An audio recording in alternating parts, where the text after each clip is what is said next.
Selamat pagi Ibu dan teman-teman. Perkenalkan, nama saya Jessica Nyaladiara, kelas D semester 1, program studi pendidikan guru sekolah dasar Universitas Patimura Ambon. Di sini saya akan menjelaskan sedikit dari rangkuman garis besar materi mata kuliah pendidikan agama Kristen dari materi pertama sampai terakhir.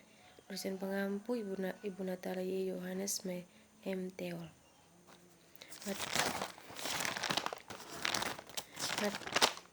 Materi yang pertama tentang perspektif Kristiani mengenai hakikat dan tanggung jawab manusia. Manusia adalah ciptaan Tuhan yang paling sempurna. Manusia diciptakan Allah dan bukan hasil evolusi. Hakikat manusia menurut pandangan Alkitab pada Kejadian 1 ayat 26, yaitu manusia diciptakan sebagai makhluk yang termulia dan manusia diciptakan segambar serupa dengan Allah. Materi yang kedua tentang perspektif Kristiani mengenai kebutuhan. Secara etimologis, agama adalah kepercayaan atau keyakinan terhadap kuasa yang lebih tinggi dari manusia dan anggap sebagai yang ilahi. Fungsi agama adalah sebagai fungsi edukatif, penyelamat, pendamaian, kontrol sosial, pemuk rasa, solidaritas, transformatif, kreatif, dan legislatif. Materi yang ketiga, perspektif Kristiani mengenai moral. Moral berasal dari bahasa Latin mores, baik yang berlaku pada suatu kelompok tertentu. Manusia sering menyematkan istilah etika dan moral. Kedua istilah dianggap memiliki kebersamaan arti karena menunjuk pada perbuatan atau tingkah laku manusia. Materi yang keempat, iman Kristen dan iptek adalah suatu keyakinan, kepercayaan kepada Allah yang diakui sebagai penyelamat.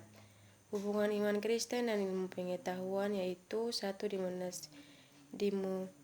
diminasi iman atau agama terhadap ilmu pengetahuan. Yang kedua, diminasi ilmu atas iman. Yang ketiga, pembincangan atau dialog. Materi yang keempat, masyarakat majemuk yang berkeadaban.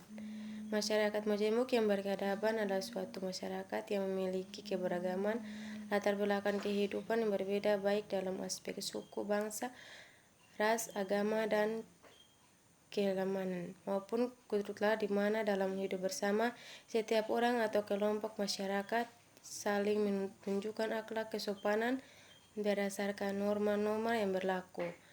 Faktor penghambat yaitu kebijakan politik, ekstremisme, terminologi agama, identitas, primordialisme, kemiskinan atau tradisionalisme.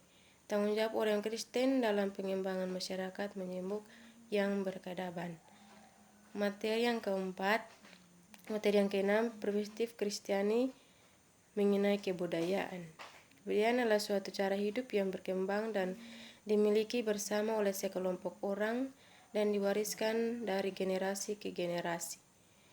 Pandangan iman Kristen tentang kebudayaan. Orang Kristen diberi kebebasan untuk menilai dan bertindak mana yang baik dan buruk, mana yang berguna dan yang tidak berguna. Atas dasar kemerdekaan Kristen, orang Kristen harus bersikap benar terhadap kebudayaan, misalnya upacara adat dan lain-lain.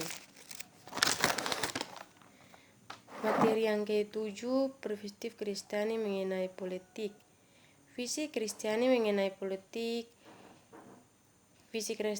politik dan keterlibatan orang Kristen di dalamnya dapat dilihat pada hidup dan perjuangan Yesus. Yesus berikan seorang politisi dalam arti formal, sebab ia tidak memegang kekuasaan apapun dalam struktur pemerintah Romawi dan Yahudi. Materi yang ke-8, perspektif Kristiani mengenai hukum. Hukum adalah perlindungan kepentingannya manusia yang berbentuk kaidah atau norma.